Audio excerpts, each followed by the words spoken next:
What is going on, everybody? Bob29 back in the lounge. And again, make sure to kick back, relax, and grab some snacks because it is time for Roundtable Volume 13. That is right, it has officially been half a year since I have reopened the podcast. And boy, oh boy, it has been quite the experience. Super happy to be back. Never thought that after reopening the podcast that I would be half a year into it and an official content creator, but nevertheless, here we are. And with me today are definitely some people that have helped me along the way, and some people that I met along the way, which I think is super duper fun. So as always, super happy to have him here with me. The man that represents all of the riffraff and nothing else. And he is amongst the top of our roundtable guests. It is Mr. B Rock Gaming. What's up, brother? What's up, Bob? B Rock. Not a full-time job. Potentially, the disciple of one Rusty Graves, because he's my idol. And when I grow up, I want to be a legend just like him. I just want to put that out there. Rusty's my hero. I think Rusty's a hero to a lot out there, which is awesome. And speaking of one, Mr. Rusty, Rusty will be sporadically joining us, so I don't know if this is one of those sporadic times, but we do have Mr. Rusty Graves with us here today. What's going on, Rusty? What's up, Bob? You Scopely Mark, you official content creator, you sellout. You were a man of the people. Now you're your corporate Bob. Oh my God, I've heard that one so many times. I'm just kidding. It's good to have you here, Rusty. Fantastic, as always. Wonderful addition. I also have with me someone that I would consider a true TNM diehard. She has been for many, many years at this point. I am thrilled that she has been part of the faction for as long as she has. It is Mrs. No Coins herself, nothing but love. It is Kitsu Shell. What's going on, Shell? Not much. Hey, Bob. It's Kitsu Shell from the new ministry. And, of course, Mr. Last but not least, Mr. putting a Z in front of his name so that he always shows up at the end of the podcast list, no matter who's in the channel. He knows it, you know it, we all know it. It's the one, the only, the infamous Southside Envy. Talk to me, Southside. Southside Envy from You're on the List, and this week's Warrior of the Week is Rickbone 3906. Who let me know that my voice was low last week, so y'all didn't get on the MPO movement. So just know, put hashtag MPO whenever you see me, and you may be Warrior of the Week next week. Please do not have people start putting hashtag NPO in their comments to try and make it the Viewer of the Week. That is a horrible, horrible marketing strategy. Bob, it's Voyeur of the Week, not Viewer of the Week. I'm not saying that. Come on, Bob. You can say it. I'm not saying Say it. it for the podcast. I ain't saying it. Nope, not now, not never. God, man, that's become a whole thing with me in the content creation thing now too. Is like, I look at some of the things that they are trying to get me to say, like on these blog reads, and I'm just looking at this and looking at some of these Twitch names, and it's like, bro, do you have any idea how hard it is not to just crack up laughing at half of this stuff? Oh, totally.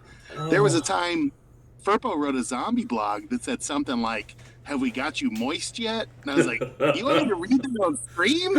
What?" It's like, what in the world? It's an experience. I still will never forget that my first official blog read debut with Bro, we were marked down as lovebirds. And I was like, this is an experience right now.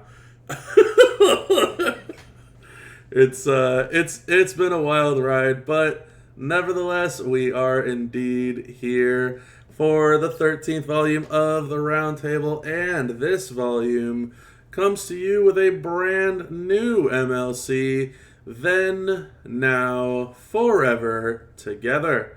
It is the brand new MLC. We have lots to talk about in terms of the new MLC. We will get into the characters after we discuss the actual structure of the MLC as a whole. There's a lot of new changes. 99MP will no longer be carrying into the next month. Showdown perks no longer have minus MP on them. The entire month is surrounded by a steel cage. Practically every event, from Showdown to Boss to Feud to Blitzes to Tours, every single thing has a steel cage wrapped around it. There is indeed the Judgment Day Rhea Ripley revamp, so she got herself a fancy new improvement, and the very, very controversial Armory loot coins. There is no more pick and choose on the month-long midweek prize wall. That has been replaced with the Armory loot coins.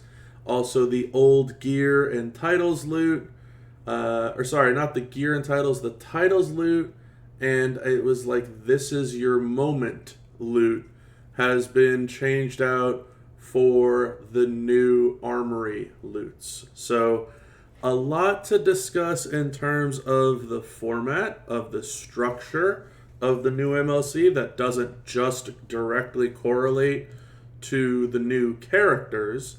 There's a lot to talk about here, and instead of me just kind of leading it off with all of my thoughts on this, I would definitely like to get the table's thoughts on this new MLC, Then, Now, Forever, and Together.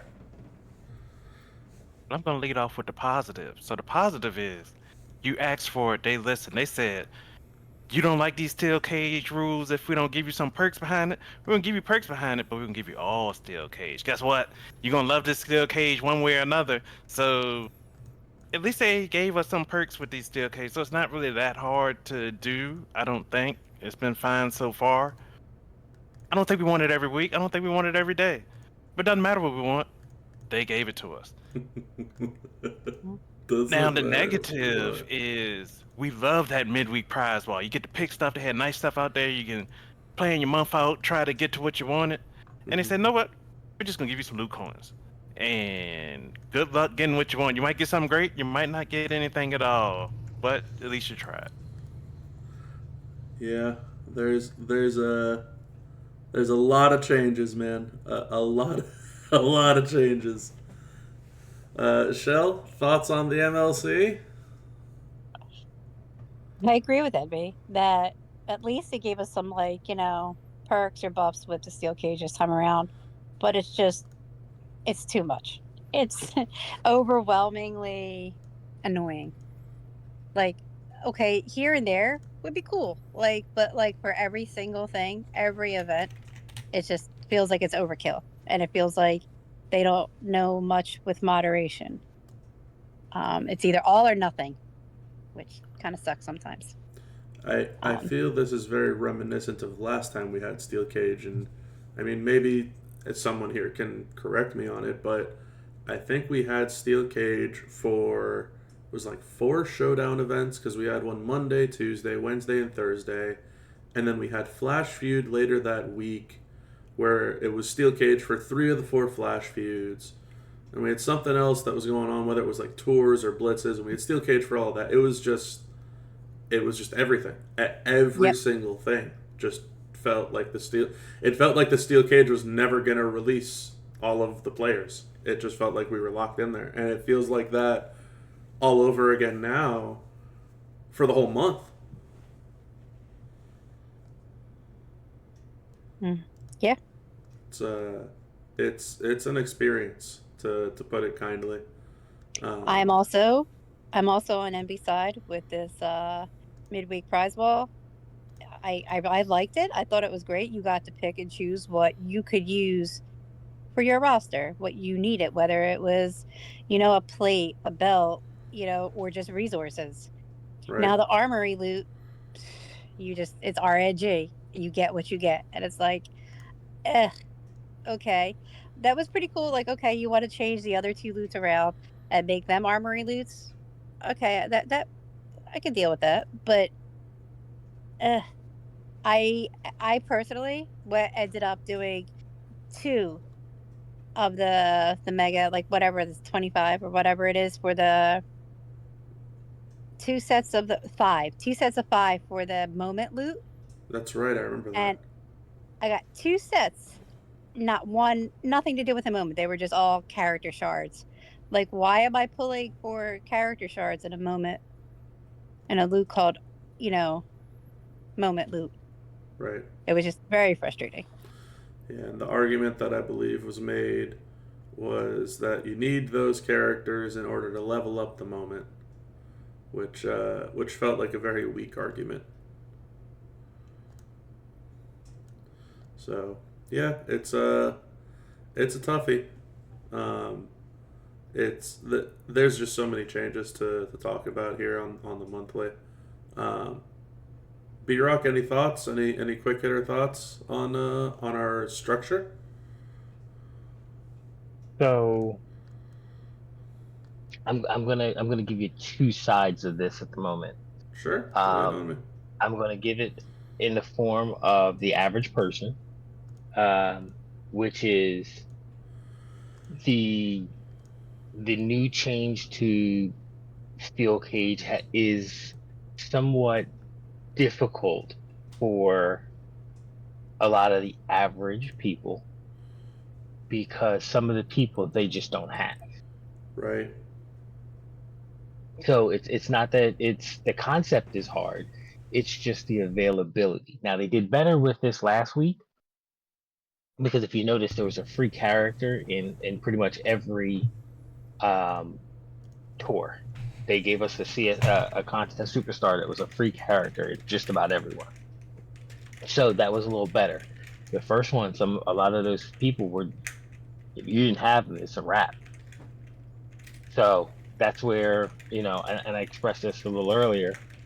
Um, Making the S plus tier and the S tiers from previous months, the contest superstars to get some of the shards for the current contest superstars just doesn't make sense.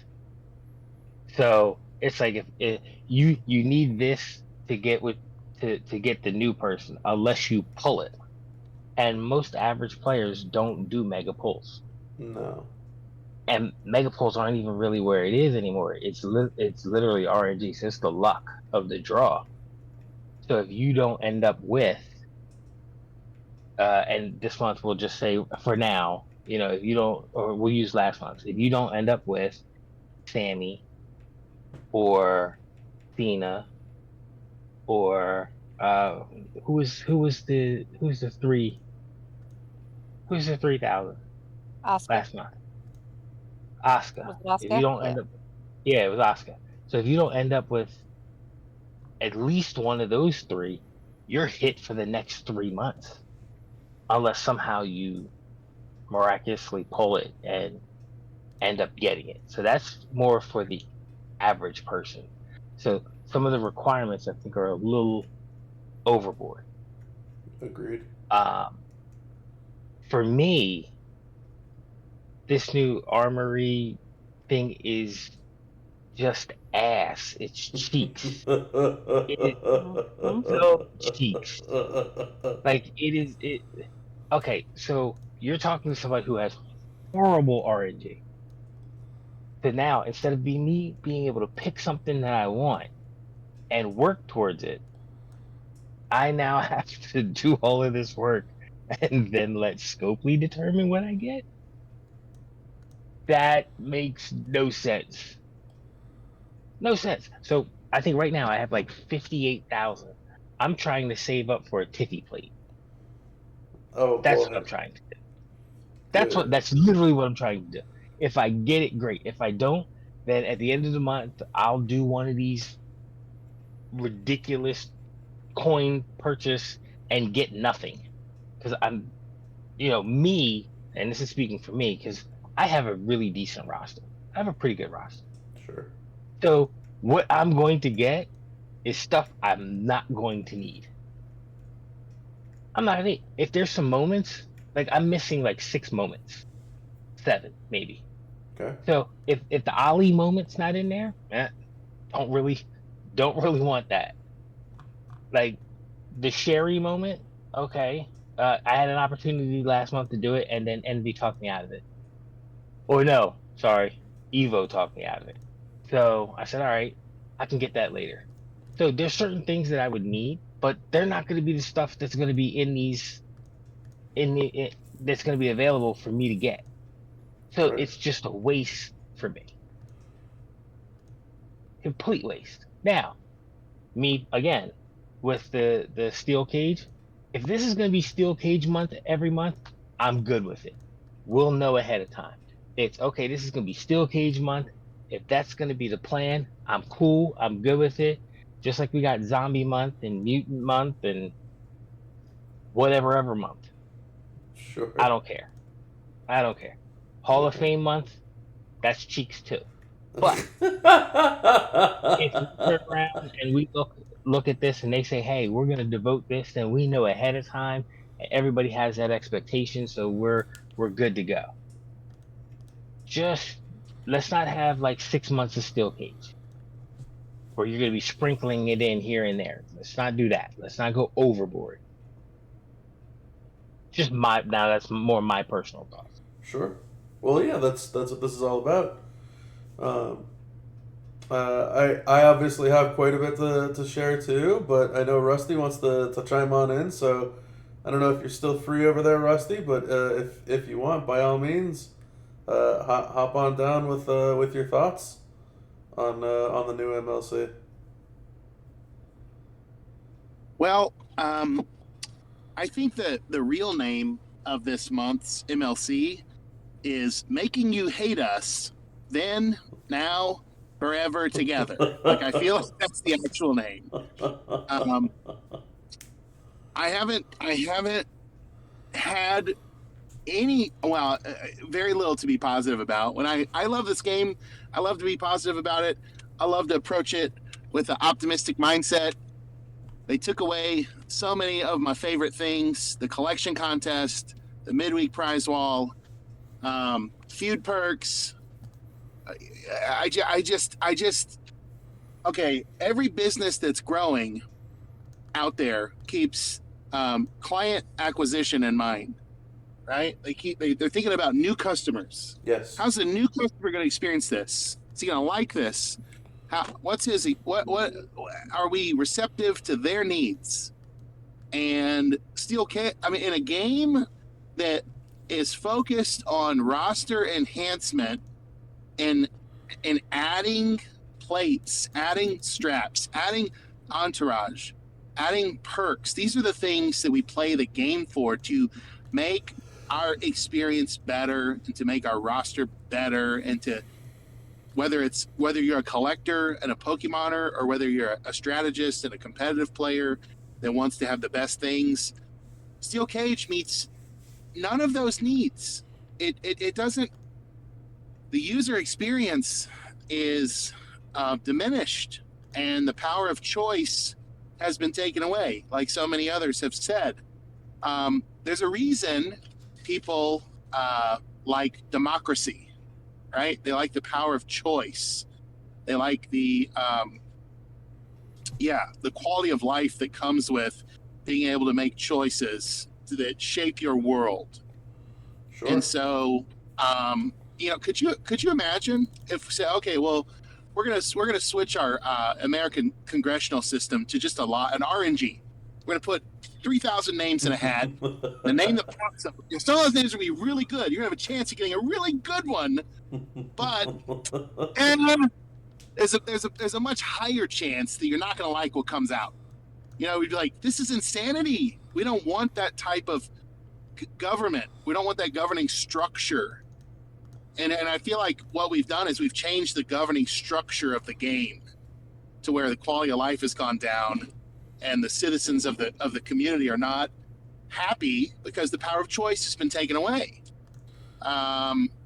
So I think so many of you already nailed it, and I would just add to it. To me, it feels like the movie Major League, one of my favorite movies. But the owner of the Cleveland baseball team, right? They decide I'm just going to make the team terrible so that I can sell it off and move it and retire. And it feels like somebody out there said, how can we just make the game a bad experience this month? It doesn't think anything about new players. Doesn't think anything about, are they enjoying it? Do they want to fill the stands, right? So for me, it's a loss. It's a miss. It's the worst MLC of the year, and probably the worst MLC of that I can remember. I don't know that I can remember a worse one from my limited perspective. I mean, yeah, that says a lot, right? When you're talking about the worst of, right? Forget worst of the past, 2 or 3 months, but if this is up there with one of the worst, period, that's saying something real intense. And I'm not saying that you're right or wrong in that term, but to have those feelings and to have that outlook on it, it goes to show just how intense this MLC really has been for a lot of folks out there, right? It's tough.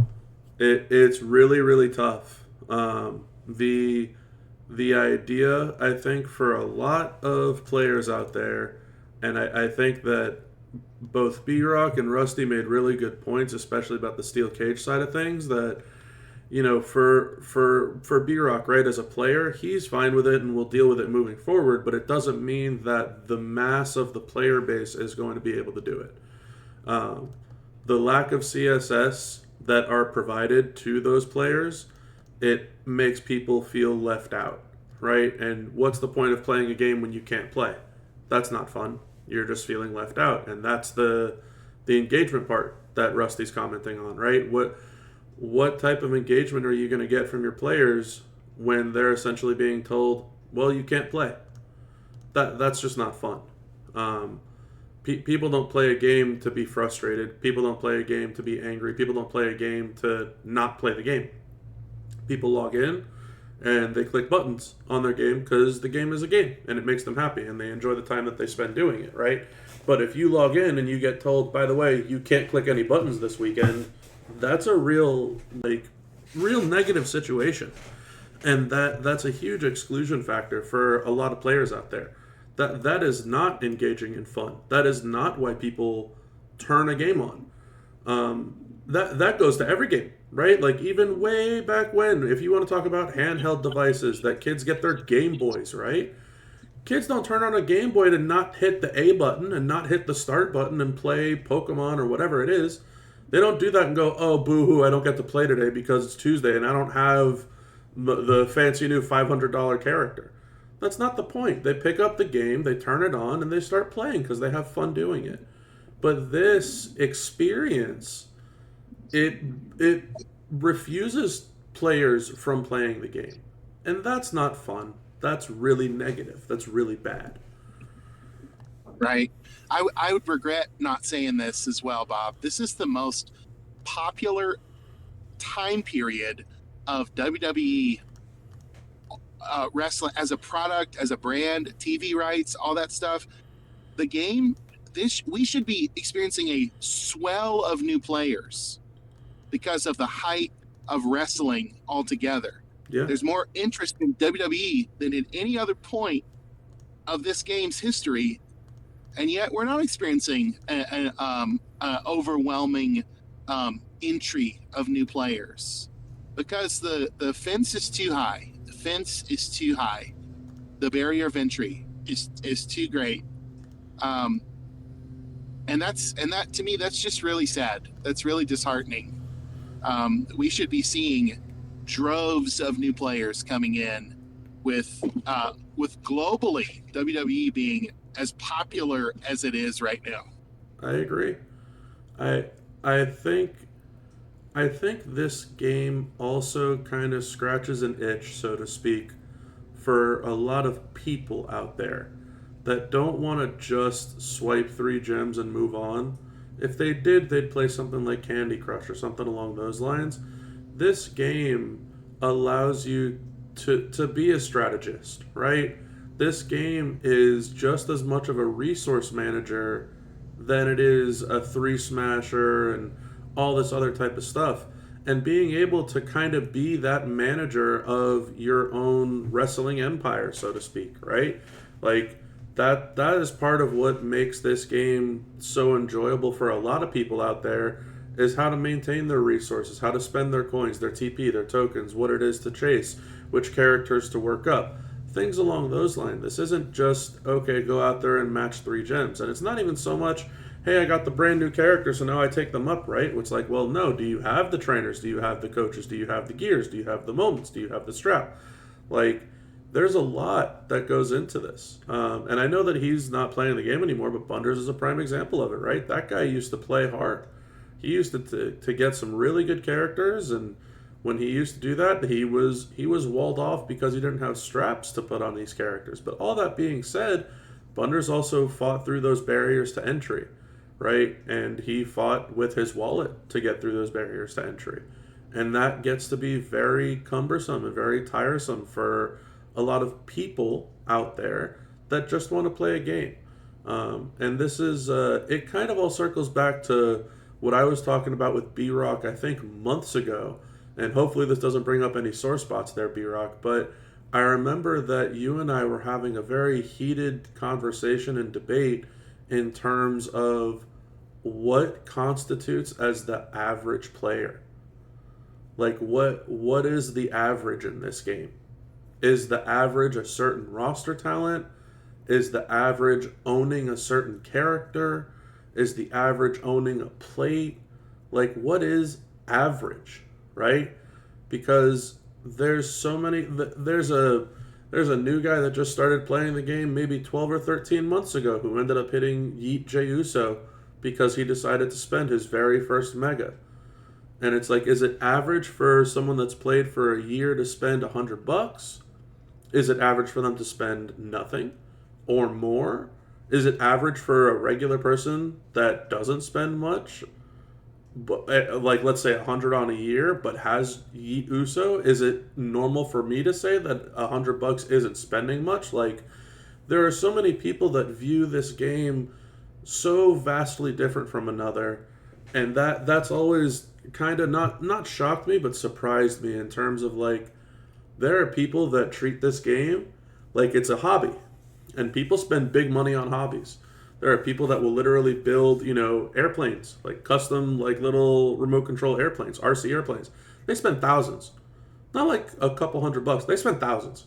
An old neighbor of mine, you had like a $20,000 plane, and it was like an $80,000 battalion or fleet or whatever he called it, of like a half dozen remote control airplanes that he had made from scratch because that was his hobby. Some people treat this like a hobby. Some people are willing to spend that type of money on it. Some people use this as an out instead of drinking or smoking or gambling at the casino. And so people will spend the money on the game instead. And there's other people out there who just view this game like, well, it's a game. It's a mobile game. It's something that I can log in, I can play for 5 minutes, 10 minutes, 20 minutes, an hour, or while I'm, in the bathroom at work, or when I'm at my lunch break, or whatever it is that some people might take just some time in their afternoon, and it's like, I'm content playing it. And there's so many vastly different realms of players that I find it difficult for there to just be the average. And I think that is what the issue is, truly, when it comes to this whole game, that to everybody's point here, and Rusty's point mainly here too, WWE is so hot right now. They're literally on fire. People want to see WWE like there's no tomorrow. People are watching NXT because it's the new hot and upcoming, like, trend. And it's like, NXT used to be second in command for how long? I can't even remember. And it doesn't even matter now. It's like people are willing to watch NXT pay-per-views because they're just kicking so much ass. It's true.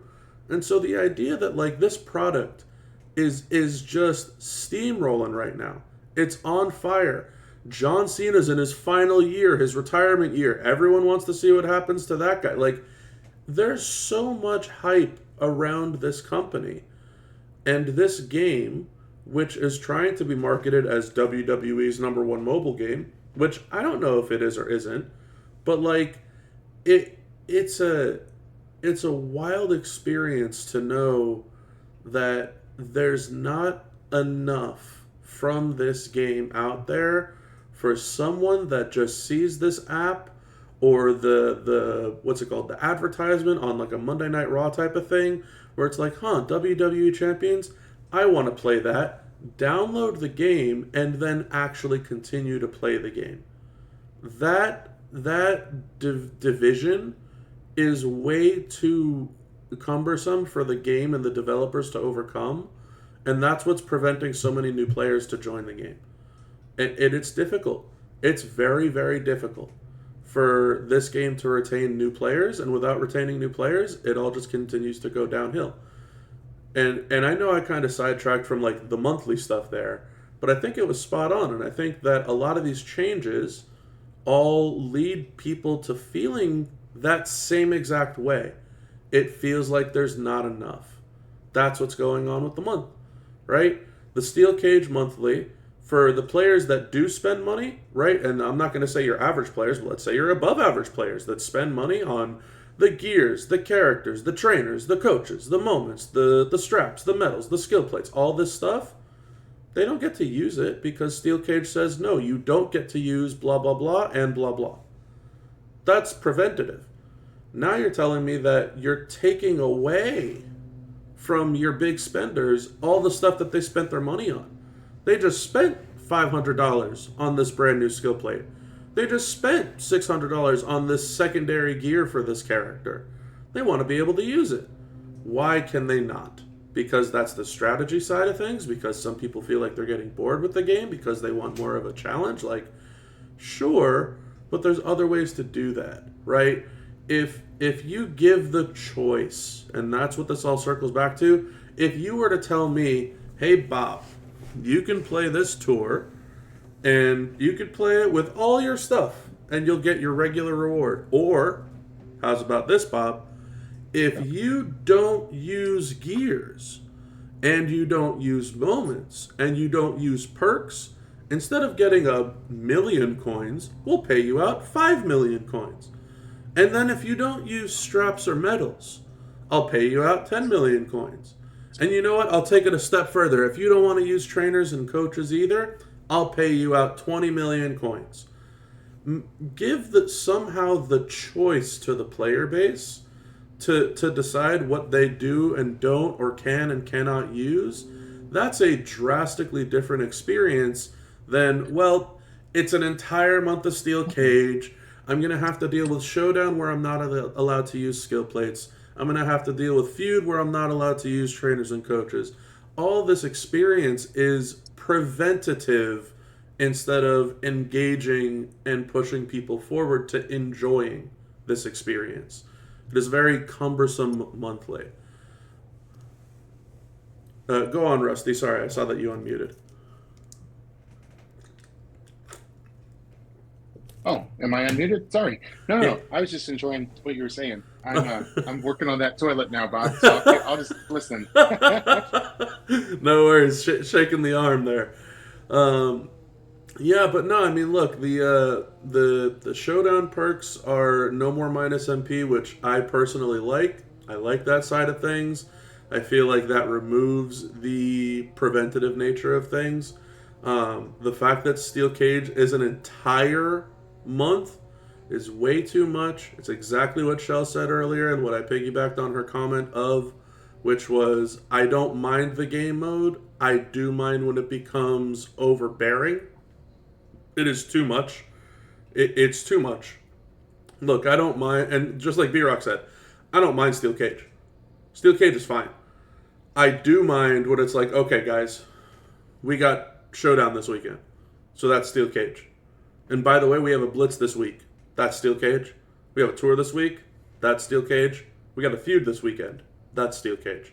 We got Showdown next weekend. That's also Steel Cage. We got Feud the following weekend. All 4 of those flash feuds, all Steel Cages. We got Boss. Guess what? More Steel Cage. Like, it is too much.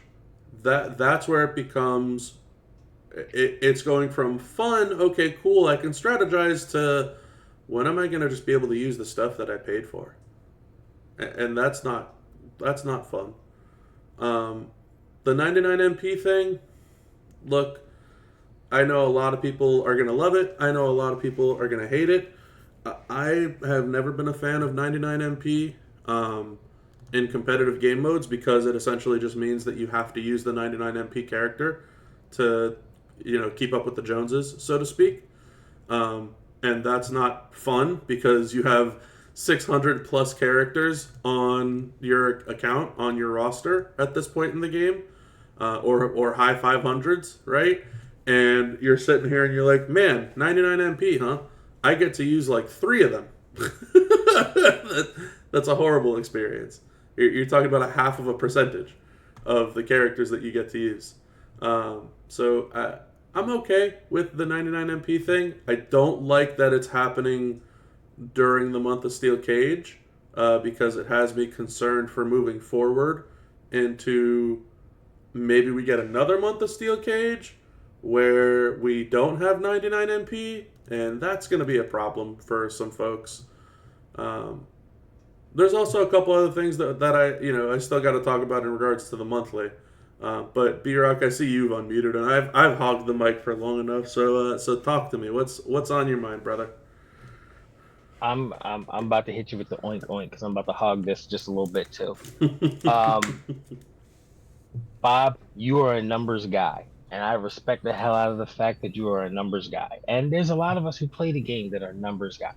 Mm-hmm. So let's really take a look at this. I don't know how many factions there are.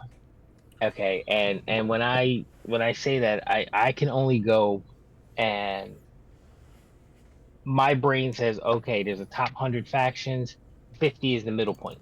That's going to be your average. I know that there's a bunch of factions that are outside of the 100. So my guess is it would probably pull the averages down. But let's talk about the average TNM player. The average TNM player, their roster is roughly about 13 million. That's the average. Well, yeah, I mean, I'm a little bit short of 13 mil myself, and I'm about middle of the pack in the faction. So yeah. Your average player is 13 million. Then we'll take my faction. Okay, my faction, we per the rankings and whatnot, we're about 37.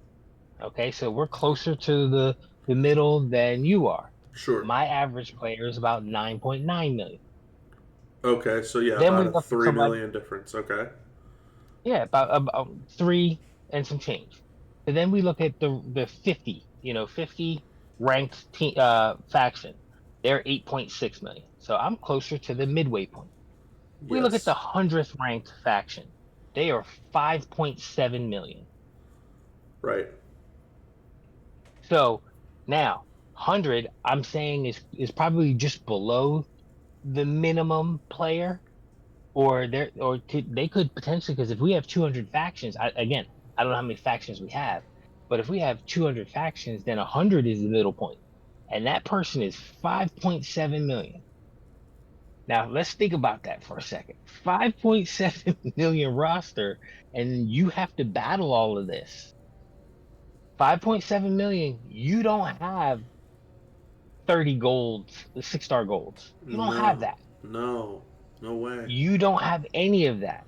And what I just did while you were talking, and I know you brought it up, and I'm just gonna say this: I went and looked at the what is it? The recruit. Hold on. I want to make sure I get the name right, so somebody doesn't say I said it wrong. It is the recruit recap tour. Oh, that the thing. Debut recruit recap tour. So I looked at that real quick for my own roster. I've got 6 tours that I can't do with the CSS. And my roster's damn near 13 million that you cannot do. that I cannot do. Right. There's 6 tours that I can't get the benefit of. And in those 6 tours, live shards. So you're handcuffing me because I didn't get the 5,000 shard recruit from 2 months ago. I didn't get JBL. Right. And I know it was my decision because, as I said before, Hall of Fame month is cheeks. It's 1,000. I hate it. If I could take that month off and not lose any traction, I would. I would never play it. But at the same time, now because I didn't do well in 1 month 2 months ago, it impacts me for the next now. Now next year, I know I have to play Hall of Fame.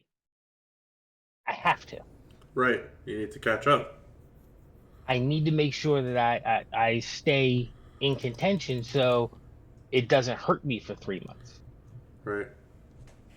And I think that if you look now, and again, I'm not the average player. I'm closer to the penthouse than I am the average player. But somebody who's got 5.79, that means that every single month they're missing out on tons of resources every month. Oh, tremendous amounts. Absolutely. And if you're missing out and you're trying to compete with somebody else, you're going to get smacked. And I think that's where the frustration part comes in for the average person. They can never catch up. And then it's like, okay, well now I got to start kind of faction hopping or something like that. That's what the average person is trying to do if they're dedicated. Or they turn around and be like, man, hell with this. I'm done. I think everybody here who's in this podcast, when somebody has said, "Yo, I really want to play that game," what do we all say? Don't do it. Most of us say, "Don't do it," because you're gonna be stuck. Yep. Because this is like a drug. Because once you start investing time and you start seeing rewards, you just don't stop. I said that a long time ago. I was like, all right, this is my last run. I don't think I'm going to do this anymore. And then I noticed, like, man, I've put so much time and energy into my roster. I can't quit. I can't, because then it's all for nothing. It's a So it's a tough experience to look at everything that you did right over the past 7 years and then just throw it aside. man, I could have bought. Anyway, we're not even going to go there.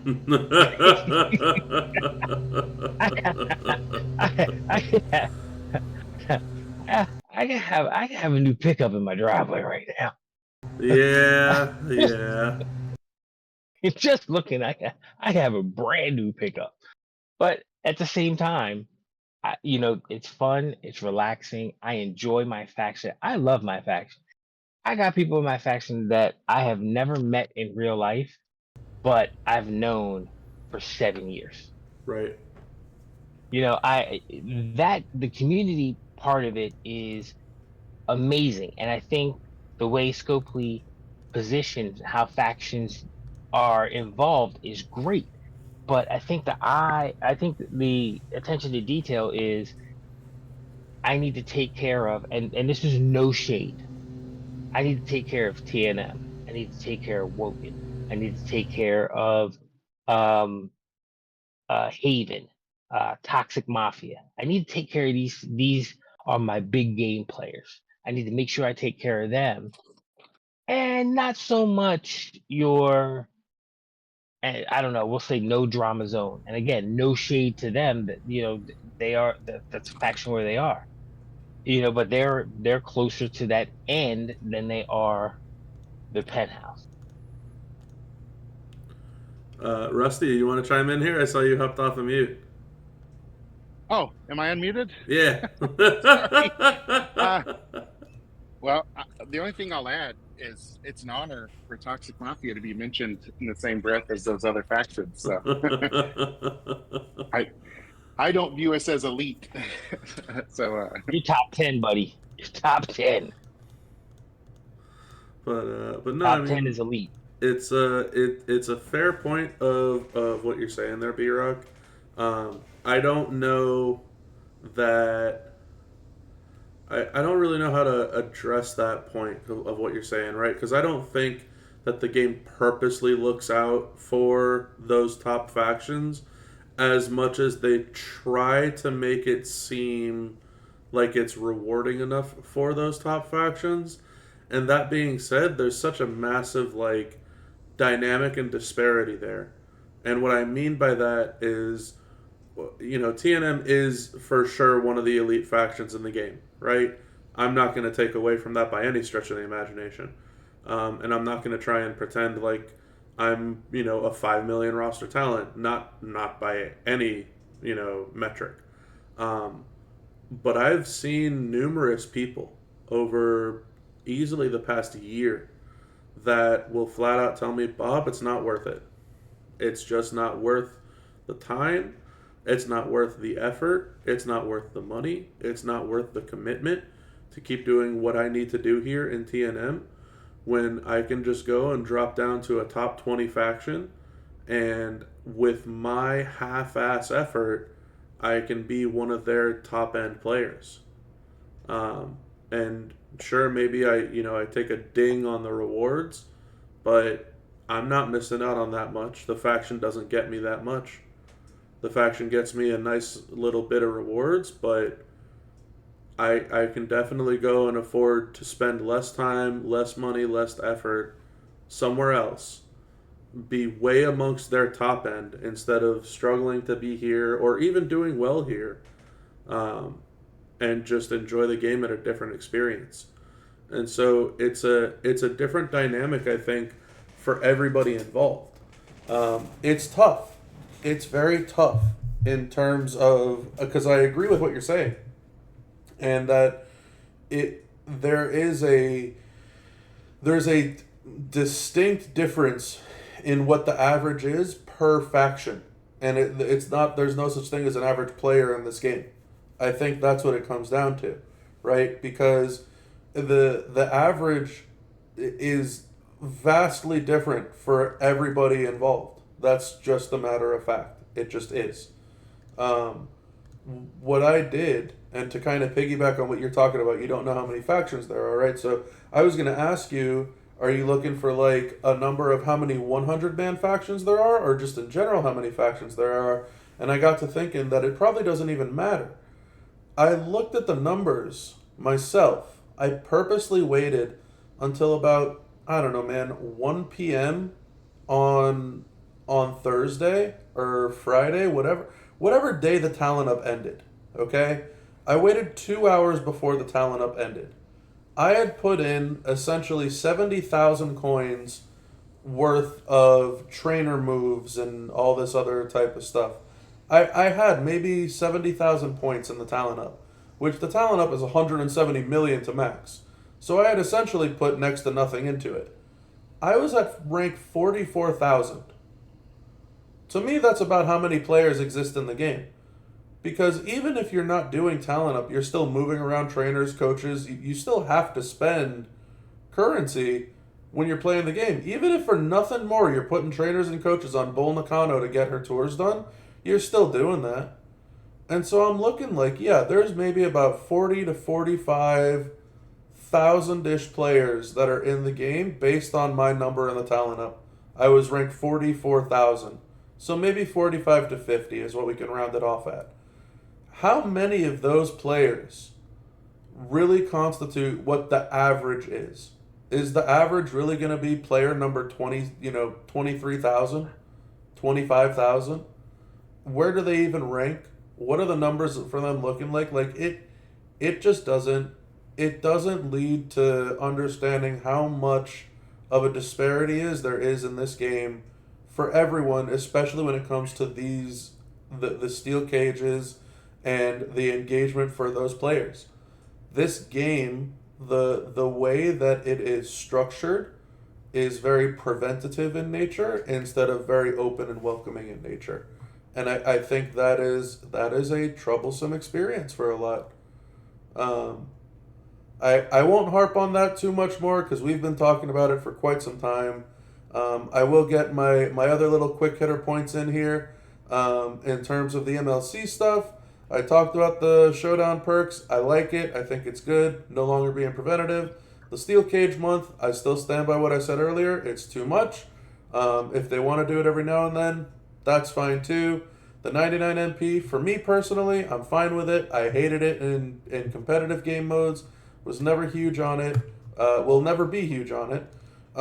The two big ticket items on the monthly. Judgment Day Rhea, we can talk about her with the new characters, so I won't go into great detail there because to me she is a brand new character. But I will talk about the Armory loot coins. It's horrible. There's no ifs, ands, or buts about it. It's bad. And I don't really care, honestly, and this is going to sound rude. I really don't care what anybody else has to say about it. If they think that it's good or not. It's not. The only people that are going to think that it's good is if they hit something. And that is definition of RNG. That's like somebody saying, hey, this weekend loot was so awesome. I hit Queen Nia Jax. Why is that awesome? Because you spent $20 and you hit, so this is the best loot ever now? No. That was your luck. That was your RNG. You can't just say this is awesome. That is not how this works, right? You don't take a lotto ticket and you're like, oh, I won, 5 out of 6 numbers. I get $100,000 in my pocket. This lotto ticket is awesome. I'm going to go back to the same exact store and buy a lotto ticket from that same exact guy every single time because that's what's going to work, right? It won't work. That doesn't work. So, no, this whole concept, horrible. The idea that they took away your options of choosing, horrible. The fact that they put the moment behind needing like 217,000 coins or whatever the fancy number is on the entire month, disgusting experience for someone like myself who tries to collect every single moment. The idea that what Shell was talking about too, that you can get 6-star characters like Hustle, Loyalty, and Respect John Cena, which is the literal starter character in this game, on what you have to spend money on, is just flat out despicable. It is disgusting. The gears in there, ridiculous prices on those gears in there, which now leads into this new gear thing that they're trying to get us to push, that the whole idea and the concept is for you to hope to get duplicate gears so you can get hangers, so that maybe you can get enough hangers to buy one gear of your choice for the character that you already have to have, that you haven't gotten the gear for. It's this whole mess of convoluted crap, to put it kindly. And the only thing that's even remotely worth it is the titles loot. If you get lucky enough to hit a tier 6 medal, and that tier 6 medal is a new medal for you, because those are the brand new items that are in the game. It is horrendous. Legitimately horrendous. One of the absolute worst changes they've ever made. They have not given enough Armory loot coins. That's first. They have made the cost of the loots way too expensive. That's second. They destroyed the month-long midweek prize wall and replaced it with these coins, which means you have to either pick on the loot or pick on the prize wall, which 90+% of the community isn't going to get enough of these coins for any of the items on the prize wall. It is horrible. Period. Horrible. Literally horrible. There's no way around it. And again, I hate to sound like I'm gonna stomp on anybody who actually likes it, and you know what? That's good for you. Everyone's entitled to their own opinion. That's totally fine. It's horrible. It just is.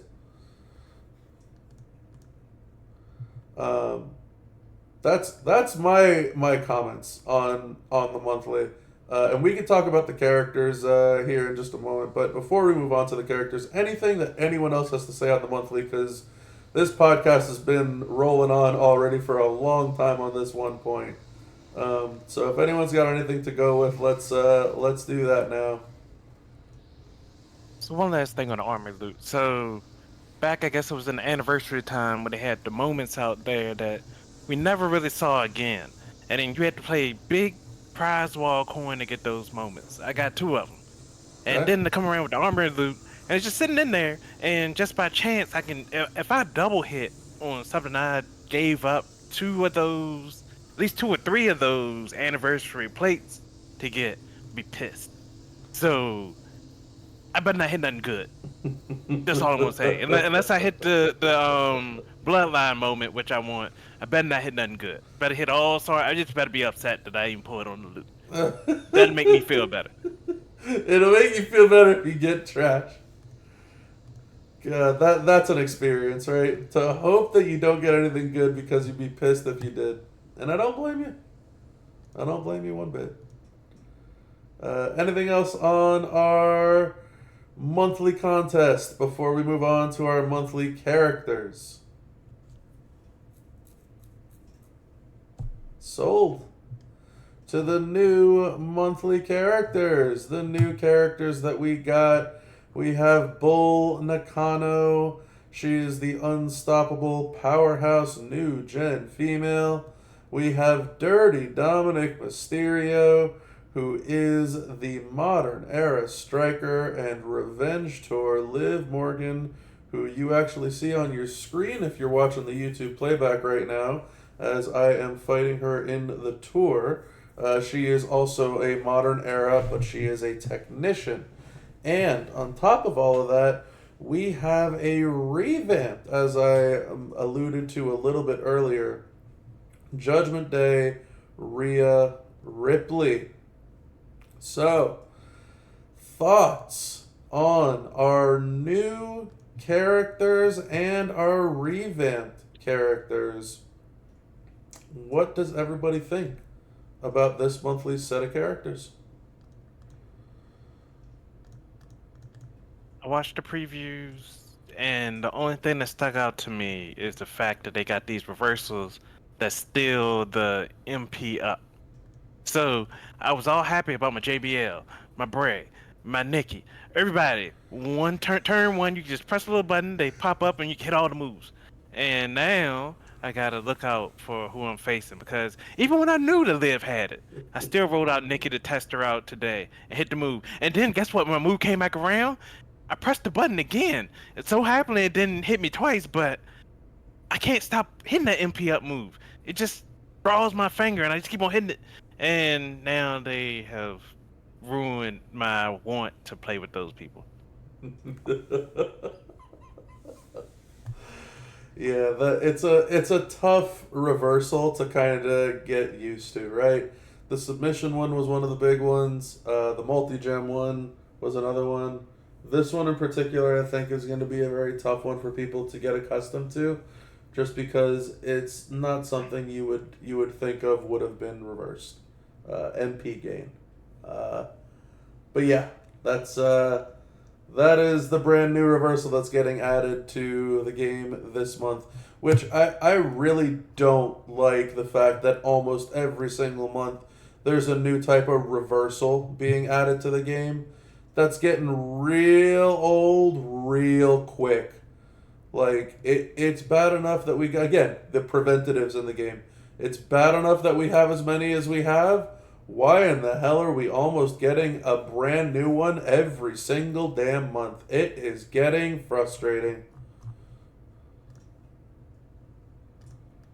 I just want my players to hit harder. That's what we want. We don't want them to stop the hurt. We want them to hurt people.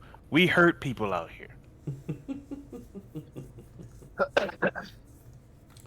B-Rock, talk to me. What's up? So, just a little backstory. I'm one of 8. Okay, I have 7 siblings between brothers and sisters. And occasionally, because I'm the oldest male, you have fun with your siblings. Like, you grab something and then you grab another sibling and you throw it back and forth and you kind of play keep away. I think that's what Scopely is doing. They say, you know what? Let's do something just enough to annoy everyone.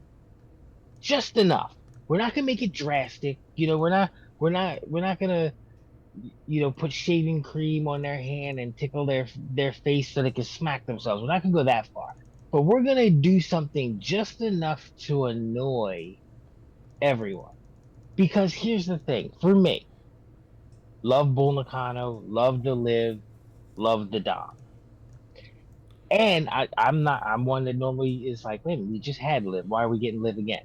But the way it's set up, I love the interaction between those three and whoever else is coming down the pipe. So right now, I'm in a good place. Okay. If our next one is new gen Stone Cold Steve Austin, I'm gonna lose my shit. It's just the way my brain is. If it's Stone Cold or Seth Rollins or Taker, I'm gonna have a problem. Okay. But Bull Nakano, brand new character, Yeah. great job, fantastic. Even she doesn't even have to be great. Right now, she's very serviceable, Yep. and she's actually pretty decent. So, and I have enough stuff to make her good. Great job, Dom. Great job. I didn't even watch a video of Dom yet, so I don't even know exactly what he can do. I was driving home, so I was listening to Rusty and Lee last night. So I got a idea of how I'll play him when I get him. The characters coming in, great. Let's infuse them with some positivity. But wait. Let's do something just to annoy them. Let's give them something that's going to annoy people, because most of us aren't going to look for the MP reversal, No. and then you're gonna have, I'm just, I'll throw a character out. We'll say, I don't know, who is one that I was just using it the other. Oh, is it Lyra? I think it's Lyra, Yep. where her second move or her first move buffs the red buffs the blue. So Yep. let me hit that, and then and you forget that you're facing, either one of the ladies, and then you're like, and now you're locked in the battle, and you're going to take a hit. There's your health packs. So again, it's just enough to annoy us. Not enough that I think most people even really noticed yet, but now they're gonna notice. Come few time. Yep. No, I agree. Big time. I personally have hated the introduction of reversals in this game because there's no updated UI. That's the end all be all. If you were to tell me on the pre-match screen, hey, just like they have all the other prompts, we used to talk about this all the time. They have all the other prompts. Hey, you're going into a fight with low talent. Are you sure you want to fight? Hey, you're going into this fight. You might want to bring a prop. Something along those lines. And it's, if we could have something, anything, any indicator that's like, hey, you're going into this fight with an MP gain move against someone with an MP gain reversal. Hey, you're going into this fight with a multi-gem move against a multi-gem reversal. A pyro-gem move against a pyro-gem reversal. It would be such a massive win, but instead, there isn't. And like the idea that I have to remember all this stuff, that's not fun. That's not fun at all. Why do I have to remember that every Hall of Fame gold character has a gem increase reversal? Why do I have to remember that specifically Bull Nakano, Dirty Dom, and Liv have an MP gain reversal? Why do I have to remember specifically that JD McDonough has a move damage increase reversal? Why do I have to remember any of this stuff? Why do I have to remember that all the zombies from this year all have submission reversals? Why do I have to remember that OTC has a Pyrogem reversal? Like, why do I have to remember any of this stuff? For what? That makes me smarter? That makes me better? No. That makes, if anything, it makes me feel dumb. That I wasted all this time trying to get all this pointless knowledge lodged away in the back of my skull that I don't forget. Don't forget, because if you do, boy, is everyone going to laugh at you. It's so bad that and I know Shell's going to probably giggle at this too, we have a guy in our faction named JD. Indy Tiffy, Zombie Live. Indy Tiffy, Zombie Live. He literally sings it to himself while we're fucking feuding, so that whenever he uses a multi-gem character, he doesn't fight Indy Tiffy or Zombie Live. That's ridiculous that we have to do this. It's crazy.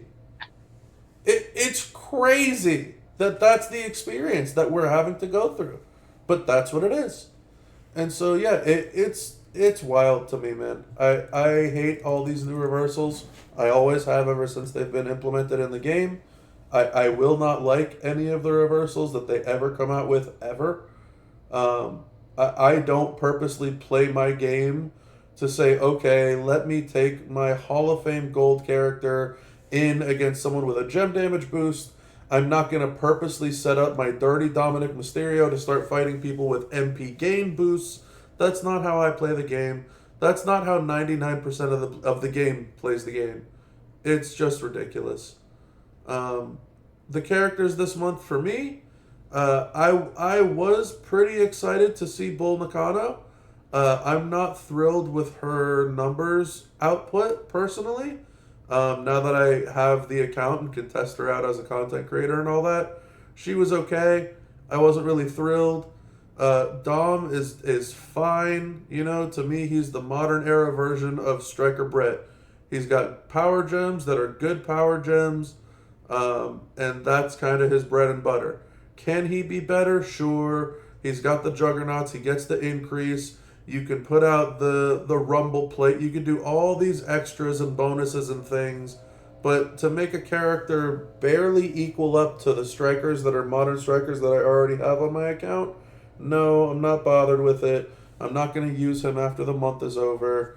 And Liv is such a weird one because they ended up changing her to have this no pin bar move, which I brought up to them when they made the change to the no pin bar move. It can just infinitely go. It literally can infinitely go on and on and on and on and on. And in Showdown, that is going to be an issue when the character plays infinitely. When someone puts their moves in the right order and the character just loops their moves infinitely. That's not going to be fun. That's why they had to change, what's-his-face, Grayson Waller forever ago, because he was infinite looping. Liv can infinite loop now. And against the Powerhouse, she can infinitely loop into being, you know, Cowboy Bob Orton on steroids. He hits crazy move damage numbers already against Powerhouses. Liv can hit hundreds of millions of damage against Powerhouses. Sure, it takes like a few minutes of looping your gems with a no pin bar move now, and that's cool against Powerhouses, but I'm not going to sit there for 5 minutes just so I could say I did 1 billion damage and move damage against the Powerhouse. There's no game mode where that's needed. I can't sit there and waste that much time in Feud. I don't want to sit there and waste that much time in Showdown. 5 minutes in Boss would take 5 turns. So, like, that doesn't exist. That world doesn't exist. And her yellow moveset is just fine. If anything, I'll most likely end up using Hall of Fame Molly Holly, who's the Hall of Fame free technician that most of us have at least 1 gear for, if not 2.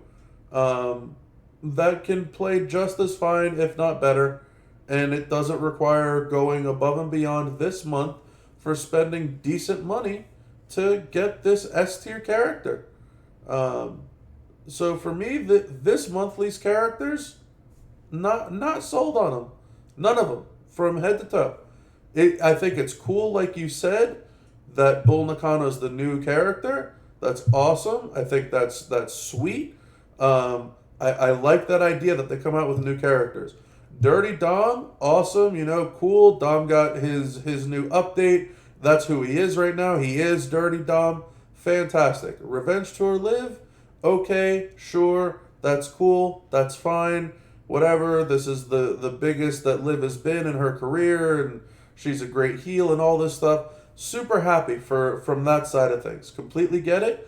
As a fighter, forget as a character. As a fighter, I have negative desire to use any of these characters after their month is over. That's where I'm at personally. And you know, maybe I'll come around to using Liv because she has a solid triple yellow moveset, and she's got a solid yellow moveset. Like, she's got a couple things that she can do, but I still don't think that I would want to use it, and I would most likely end up just saying, you know what? I'm going to just not use a tech. That's kind of the boat that I'm in. I just won't use a tech female still. That's all.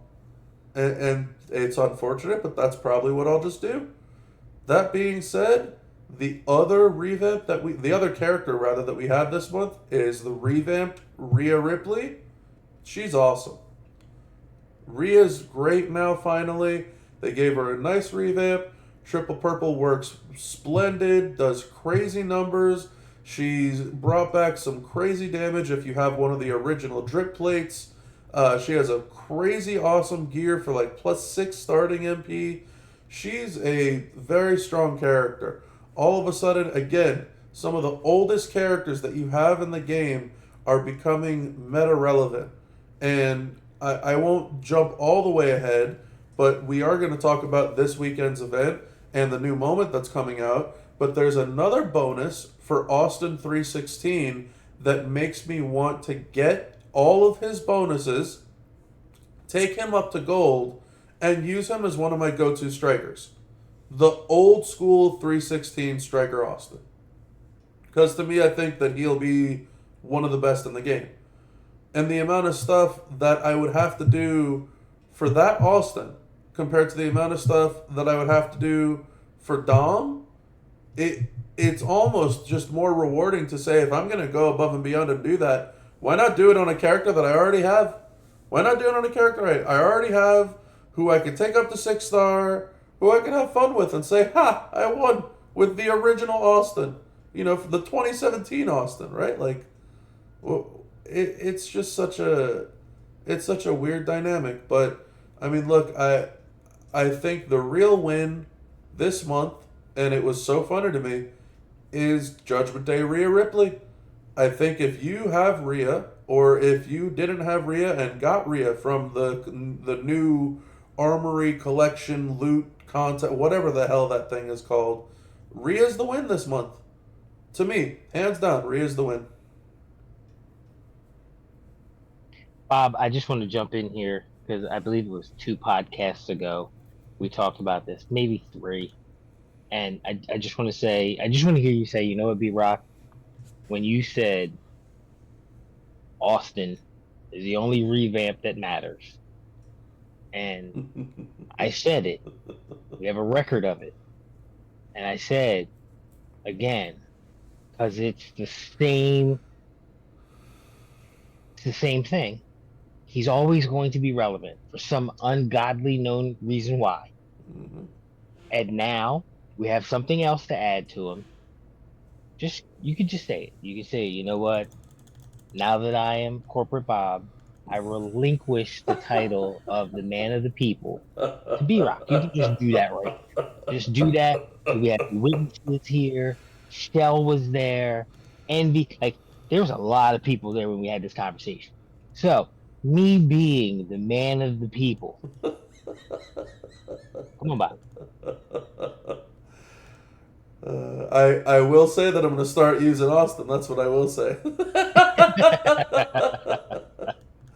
Yeah, I've been looking forward to it. The Leech-iversary plate is great on him. The what's it called? The Yellow Rumble plate is great on him. He's got that beer bath moment, and there's a new moment for him. So again, revamped characters are receiving a whole lot of love. It's wild, and this month, it's no different. Revamped Rhea is to me is the win this month, more than anything else. And yes, Rusty, I see your comment in here in regards to the 2 lives, Tech Live versus Trick Live. The year-old plus Trick Live, absolutely still beyond crushes how strong this new Tech Live is. And that's after the new Revenge Tour got her update. And there's still some people out there that even post-update are still arguing that the freebie live that we just got last month, the new gen live, is better. And I'm not going to argue either of those points. I think there's definitely a case to be made for last month's free Striker live to be the better live than this month's spend 3K Shard Recruit Tech live. I think that's a fine argument to make. Um, Anybody else in terms of our characters this month? I don't think I heard from Shell. I don't think I heard from Envy. I know, Rusty, you're typing in here, so I don't know if you got time to speak your thoughts on the characters. And everybody else has hit the nail right on the head for me. The Bria remake was the win. I really enjoy her. Um, I've watched videos on the other two, on the Dom and the Liv, but I have not gotten to experience them. So I reserving my judgment. But not Liv. The Dom and is it Liv? Yeah. Yeah, it's Liv. Okay, because it was Liv last one too. Get confused these days. I'm getting old. Um, but yeah, everybody else has pretty much nailed anything I could say, at least on this subject. Fair enough. New character thoughts, Envy? Any thoughts?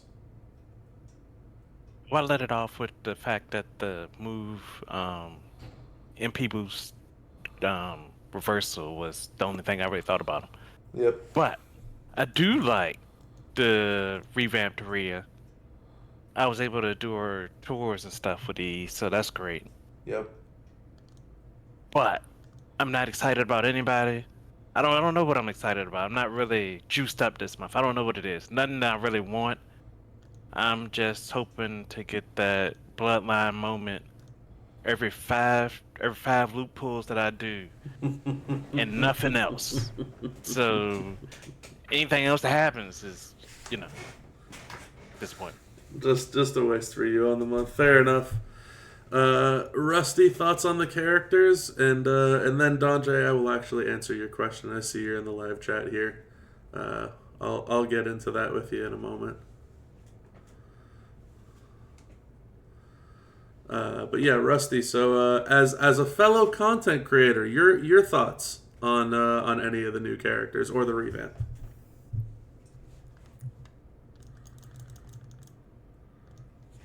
Well, it looks like Rusty might be having some audio issues. There we go. Yeah, so I'm really happy with new Rhea. Really happy with the stack of moments that helps her, that has been so easily acquirable through the Showdown shop over the last year. Very happy with new Dominic. He looks great. He's fun to play. I like the A tiers that we can add stuff to. I really enjoy that in the game. I don't really care about New Liv. They didn't even give her like a Judgment Day look or component. So I'm not totally sure why. I mean, maybe that'll be a gear someday. I don't. This month I'm just not going very hard. I haven't. There's not really an S plus tier announced. I suspect it might be an Austin or Rock, just based on that moment that is coming up. And I think the thing I'm looking the most forward to that affects this month is going to be Spring Outbreak. I'm holding out for a really good Spring Outbreak, and maybe that'll redeem this month. Yeah, this is our Spring Outbreak month. It is March after all. There's going to be a week. I don't know if it's a week long or a midweek contest, but it's not going to be the whole duration of the month. So let's just round it off to the duration of a week surrounding Spring Outbreak. Hopefully that will be nice in terms of players getting shards for characters that they might be short on, or some gears for some zombie characters as well. That'll be nice too. Before we move on to our next topic point, I know Donjay asked a pretty interesting question in the chat here. What do I think about all the moments moving to global, or would that be overkill? I think that would definitely be overkill for some characters, right? Because some of those moments, for example, have like 800% gem damage for tours, right? And it might be on some really mid-tier, or not even mid, but like bottom-tier characters like Phenom Undertaker and, like Deadman Taker, Powerhouse Kane, things like that. But they still have an insane amount of gem damage boost from that moment that it could really and truly be just absolute overkill on some people. Um, that being said, it might not be as much overkill as I'm thinking if they never change them, right? Like if they never update them, like if Judgment Day Rhea never got an update and all of her moments turned universal, then maybe that could be something that gets done. But now that she did get her update, if you made all of her moments universal, she would be monstrous, right? Goat Becky would be one of the best characters in the game. She's got like 4 feud moments. You're telling me I can get like times 28 multiply gems on Goat Becky in every game mode? Would be absolutely insane. So it's an interesting possibility. I don't think it's a possibility that they're gonna want to go through though, because it's going to inevitably make some characters just flat out too strong. That's my thoughts on it. What if the lower the damage but make them over? Oh, you're saying like if they lower the boost itself, so like instead of 800%, it goes down to 400%, but then they become overall. That could be interesting. So like I don't know if they would have to do just a flat reduction where it's like, okay, we're turning all moments global and universal, and we're just gonna cut everything in half, or if it's like something that would be a toggle, where it's like, okay, in all other game modes it's half, but in the main game mode it's full. Like it depends how much of a cut, I think, is what it'll come down to, and per character, because some moments out there are just too strong for some characters. That's just a fact. It just is. Like all the NXT characters from the NXT moment that get that feud moment, they would all be tippy top notch in practically every game mode because it's no longer a feud moment. Trickster Solo would get a huge pick me up on his Juggernaut gem damage, which would be awesome, I think. And look, don't get me wrong, bro. I'm Mr. Moment King over here, right? Like, I chase every single moment under the sun. I finally got all the moments in the game, 61 of 61, and here we go. Boom, boom, starting into this month. And there's 2 brand new moments, one in the Armory, which is a spend moment, and one in this weekend, which is a spend moment, and it's like, crap. So, yeah, I would love if I could get a boost for every single one of my characters. It would be awesome. But I think it'd be too much. I really do. I don't know. I don't have a perfect answer there for that one, but I do think it'd be too much.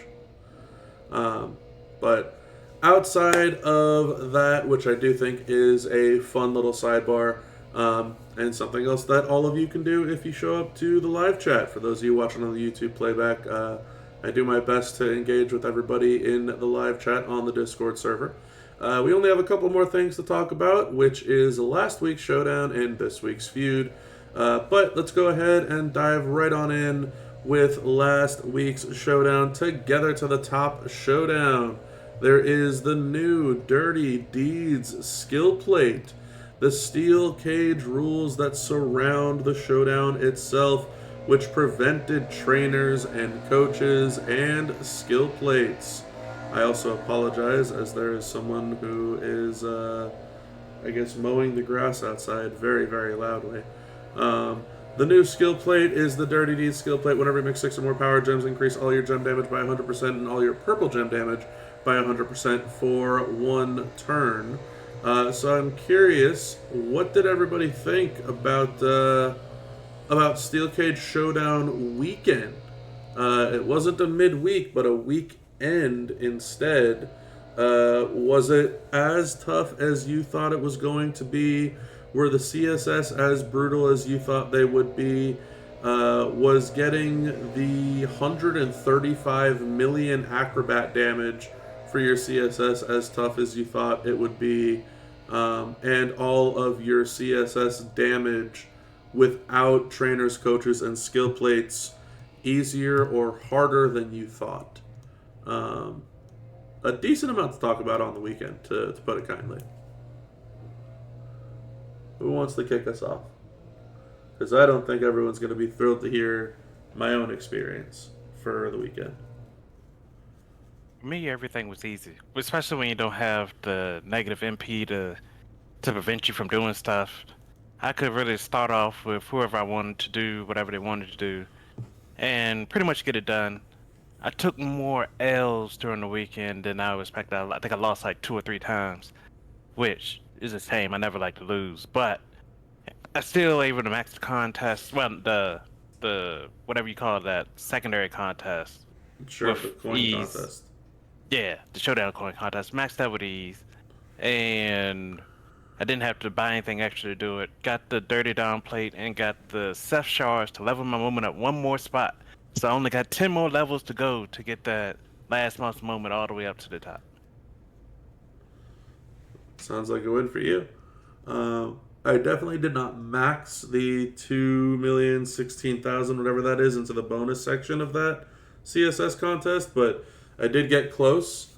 I didn't have nearly as much trouble, I'm sure, as a majority of people did with their CSS.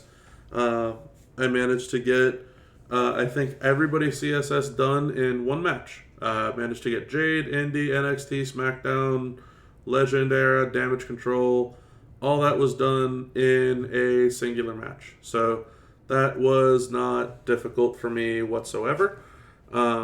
I know that I was talking with a lot of players about this when I was getting ready to read the blog for it.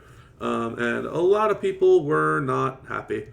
And rightfully so, because this looked like it was going to be quite the difficult showdown contest. And Steel Cage, again, once again, rears its ugly head. We get prevented from using trainers and coaches. So even in terms of no more minus MP, there were no trainers. So it's not like you got to use MP trainers. What you had to do was work around it with showdown perks that were plus purple and plus black MP. And that's how you can get to your turn 1 characters. So very, very oddball experience for a lot of people out there.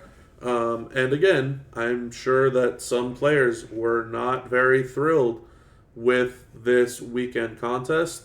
I myself was fine with it. I did not have an issue with it. I walked away with the Dirty Deeds skill plate, and that was it. I didn't bother spending anything on the weekend. I didn't feel the need to. It's Dom. We're going to get him by playing the month anyway. I'm not missing out by not having him early for week 1 or any of that stuff for that matter. I kind of took what I could, which was his skill plate, and proceeded to just move on with life. It was, for me, it was a very relaxed weekend, which I know is probably going to upset a lot of people out there, knowing that I didn't really have that much trouble or struggle with Steel Cage. But I definitely want to know what everyone's experience here on the podcast was with their Steel Cage, because I'm sure that my experience is not everyone's experience.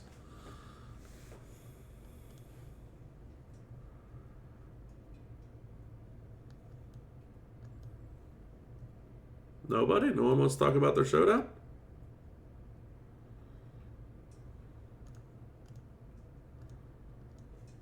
Oh, I guess I'll go because I was gonna. I was seeing if Shell wanted to go first. For me, the showdown was easy. It was very similar to yours.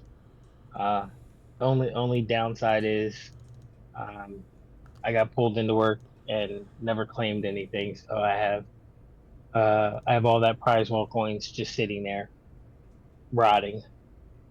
So Functionally, great showdown.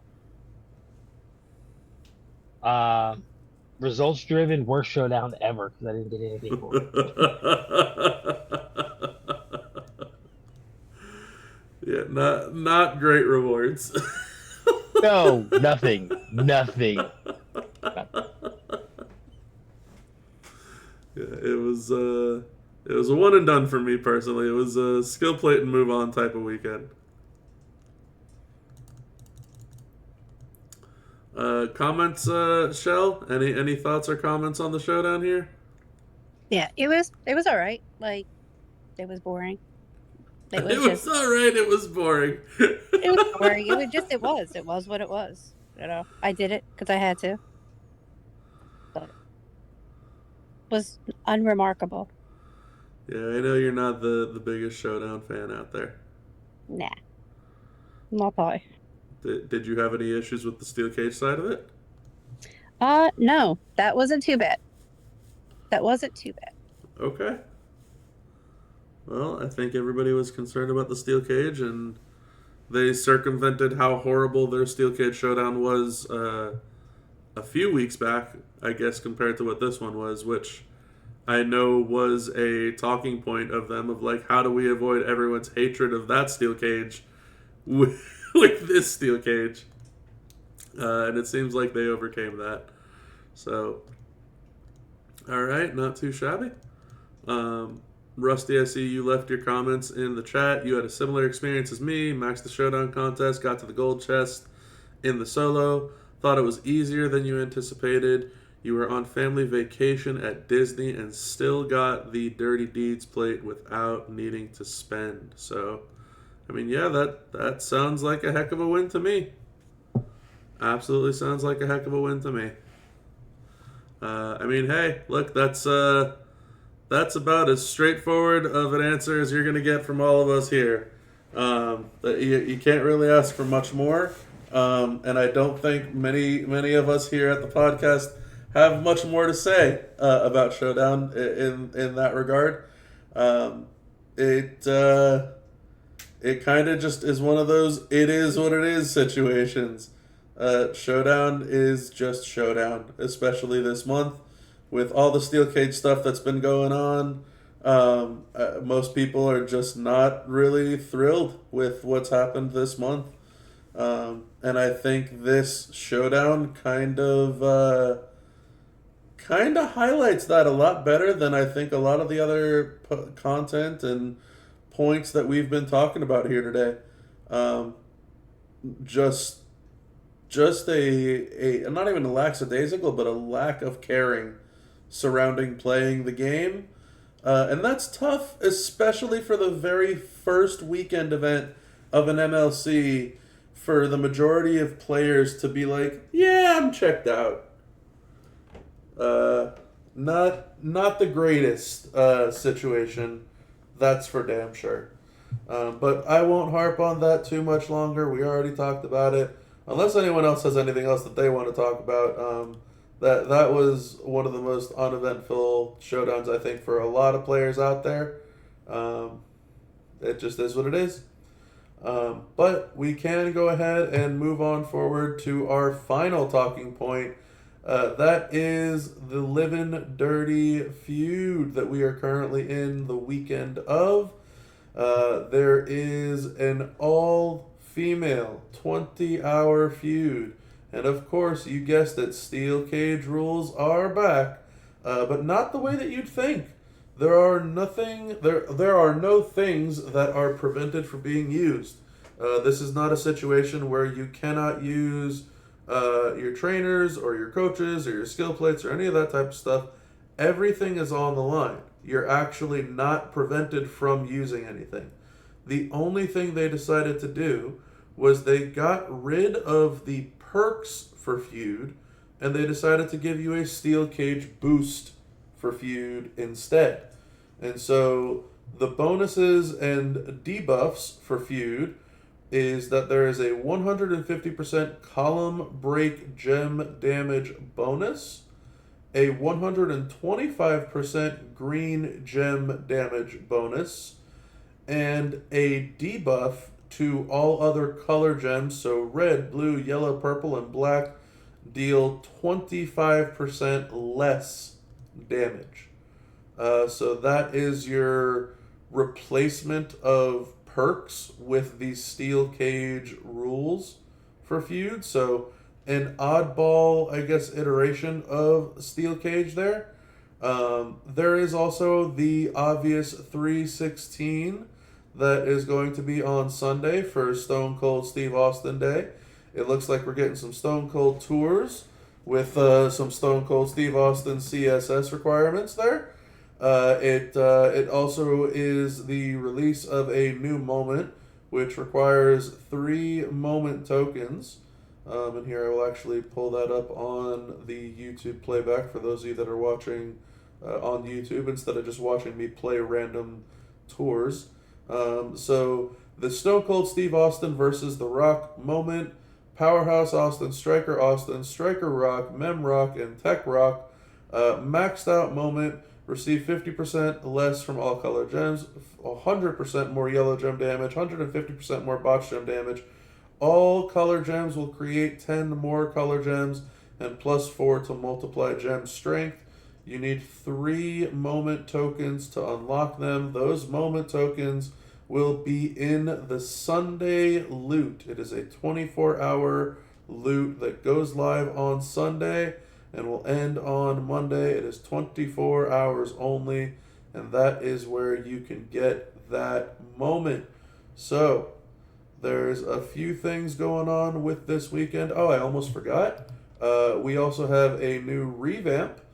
Stunning Steve Austin also got an entourage increase. So, Stunning. Excuse me. So sorry about that. Stunning Steve Austin actually received a brand new entourage for move defense. So now his coach goes all the way up to take 60% less damage from purple moves, and any colored gems do 40% more damage. So they've given us a reason with the gem damage alone to take Stunning Steve Austin all the way up to 35k as a coach. A lot of people thought he's a trainer. He is not. He is a coach. So 40% gem damage as a coach is a significant pick-me-up, especially when it's all gem damage. So, quite a few things to talk about for this weekend. Interested to hear what everyone's thoughts on the steel cage rules that aren't really steel cage rules side of thing is. And what is everybody really expecting out of this feud? We still have to hit 500 million points in the feud contest, the war score contest, whatever you want to call it. There's all the CSS again, which is the 6 classes and eras that we need to win 10 and 6 matches with. The Sunday Blitz, there's really nothing crazy to talk about there. But curious on everybody's thoughts for this weekend. Shell, why don't you start us off? Even though I'm where I work at night, so I'm working the beginning of the feud and the end of it, I am looking forward to it. I enjoy women's feuds immensely. I like the CSS, the way they have it spread between like regular CSS and they're doing the eras again. I'm over the steel cage stuff. I want it to go away. Whether it's inhibitive or it's doable, it's just annoying now. Sure. Like I'm tired of hearing it. I'm looking forward to it. Like, I'm gonna reserve judgment until we actually go through it, but yeah, I think I'm gonna like it. I can dig it. Who else has some thoughts on this weekend? I can't wait. My women's sign-up is always the best, so it's always great to mow through people, and now I don't have to use a Lunger Blaze ever again. Oh, it's gonna be a party. The only drawback is using Acro Bianca. If we could wipe that part out quickly, it is going to be demolishing everything I see nonstop. Can't Yeah. wait. Oh, I'm actually very pleasantly surprised with how strong Acro Bianca still is throughout all this time. But you need to get that blue match on turn one to make it work. If you get that blue match, man, she's great. She really is. If you don't, it's a toughie. take a prop. It's Women's History Month. Why don't you want to honor Bianca, says Rusty. Well, she's ungrateful, according to Naomi, and I'm not going to use the other word, but she's ungrateful as She's well. ungrateful. I'm not going to use the other word.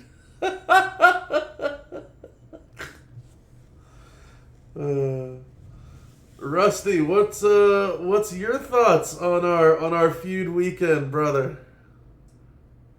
I like the requirements of having to use multiple classes, multiple eras. Yep. I enjoy that. It takes the monotony out of Feud and just using the same lineup for a weekend. I have chosen to invest in my women's roster, so I'm optimistic about it. Okay. I could see how this may not be a very exciting event for those that maybe have neglected their female side of the lineup, though. Yeah, this for me, I've hit this conclusion, and I think I've hit it recently with the whole changes in the feud thing. I'm cool with the idea. I'm cool with the idea of using any class, any era, right? All 6 classes, great. All eras except for PG, IOW, and Modern, fine, right? You'll make it work. I purposely just invested in my Showboat Charlotte, and I took her all the way up to gold because I knew that this reality era thing is not going away anytime soon. And I don't really like using any other reality era females. So that's fine too. The thing that I don't like about this whole situation, I really don't like how many matches I gotta do. I don't mind that I have to use this part of my roster. I don't mind it at all. In fact, I actually enjoy it. I enjoy the strategy behind it. I enjoy being reminded that some of these characters are usable and that just because they're old school doesn't mean I don't know how to use them or that they can't work. It's fun to sometimes, wind the clock back and be like, yeah, this guy could still whoop ass, right? Like, that's fun. That's a cool experience. I don't like having to do that 6 times over, 10 times over.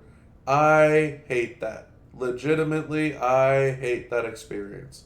That's where it becomes not fun. Because for me, it's cool the first couple of times and you live that nostalgia and you go through it again and you see some of your old, your old characters back in action, and that's great.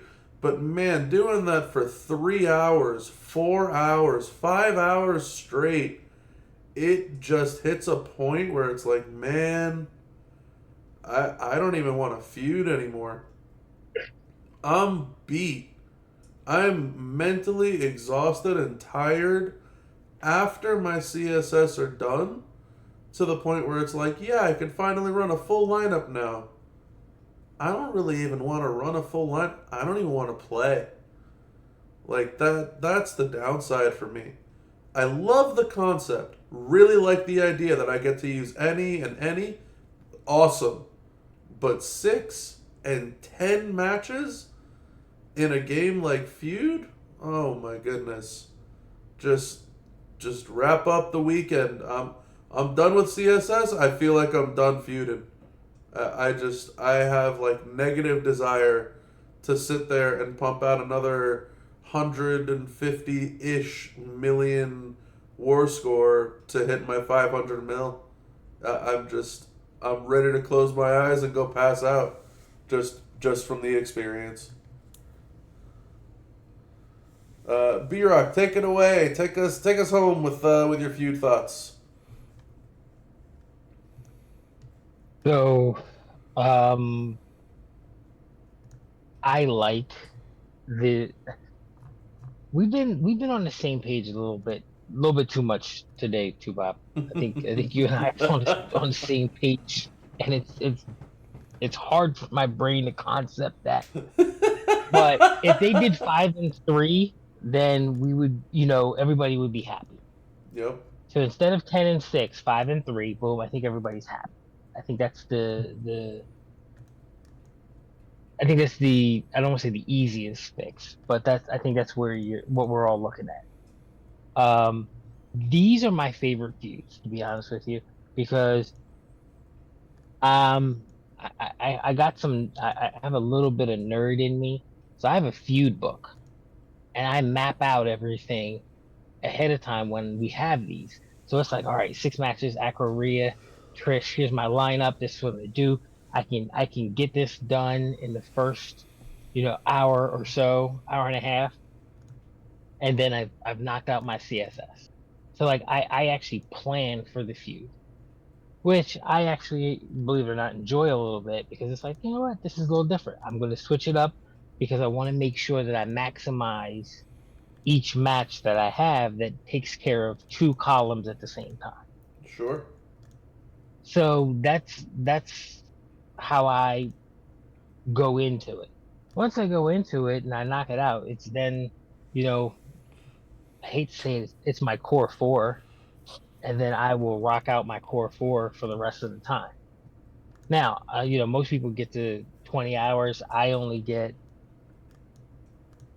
7 hours to feud because I work. Right. So I get 7 hours, and I normally will max at the 7th hour. So that's kind of just how I look at it. I don't have a problem with it.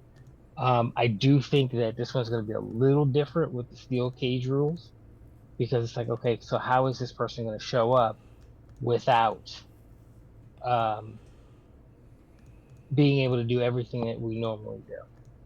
Right. And it's not that it's a hindrance, but it's just like it's not going to, like, example, Showboat Charlotte's not going to hit for like 600 million. It's going to hit for whatever. And once you kind of get a once you get a taste of what they're going to do, I think everybody makes the adjustments, and then you'll be able to roll on through.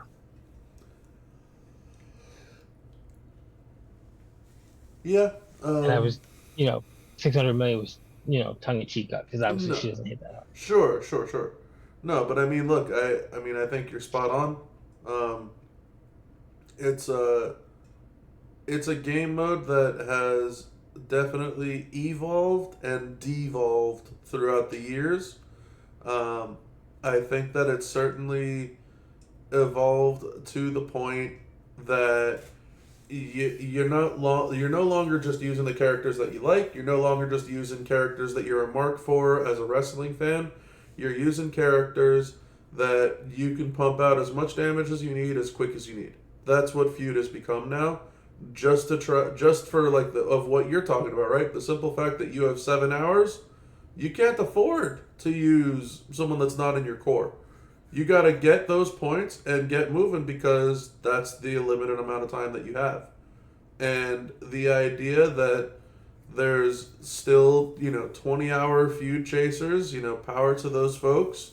I was definitely one of them. I know a lot of you know me as one of them, or from my days of being one of them.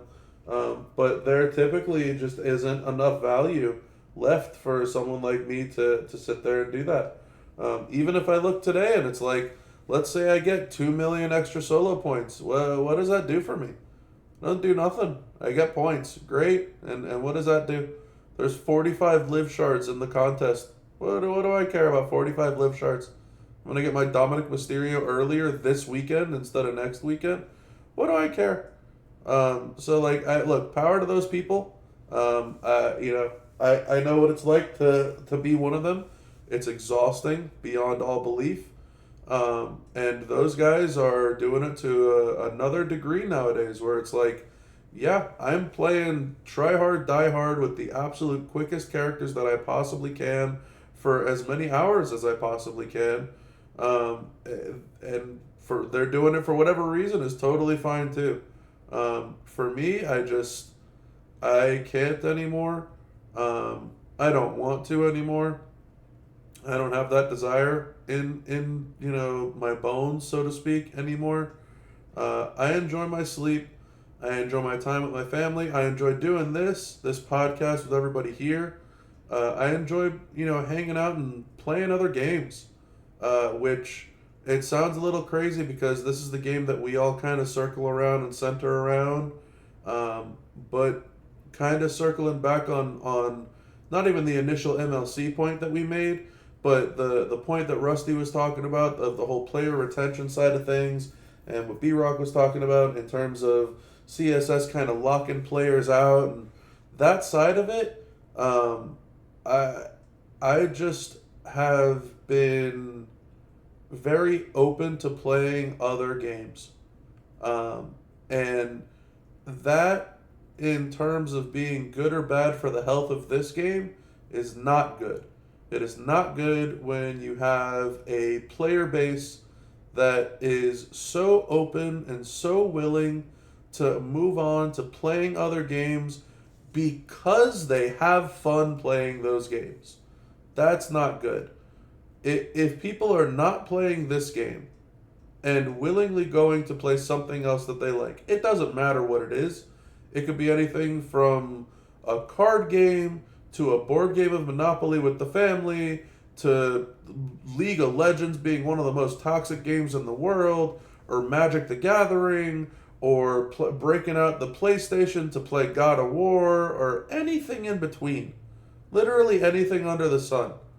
It is not good when the player base here is actively not having fun to such a degree that it's like, I'm going to go and play something else that I like. And that is just what's been happening.